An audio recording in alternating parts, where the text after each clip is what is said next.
Отлив на Охотском море рыбаки каждый день ждут с нетерпением. Для них это идеальное время для вылова добычи. Только успевай закидывать сети в воду. Когда сеть приближается к берегу, на отмель, вода словно вскипает. И вот тут для рыбаков настает самый ответственный момент. Главное не упустить ни одной рыбы. Из сети лососевые попадают в ковш погрузчика, оттуда в кузов Урала. Рыбаки тем временем делают еще один заход. Процесс практически непрерывный. От количества пойманной рыбы зависит зарплата. Правда, в последние годы объемы падают, сетуют промысловики. Надеются, что это временное природное явление. Мы делаем замет, да, вот даже ковшичек, вот ковш погрузчика рыбы.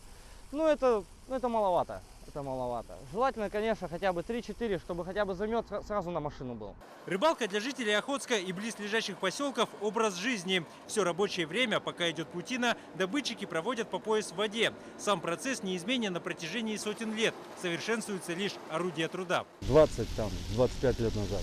Все это руками. Там 10-12 человек вот эту веревочку бежной тащат. Сейчас, конечно, уже намного легче стало.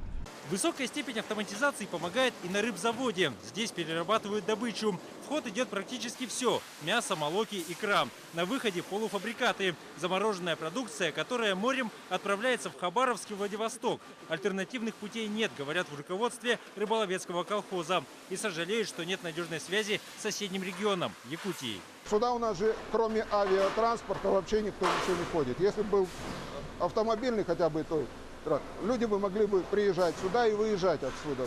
Я думаю, и продукция бы поставлялась туда тем же автомобильным транспортом. Охотская рыба славится высоким качеством и своим разнообразием. Например, большая часть кижуча добывается именно здесь. Но прежде чем попасть на столы якутян, ценному улову предстоит обойти полстраны и в разы подрасти в цене.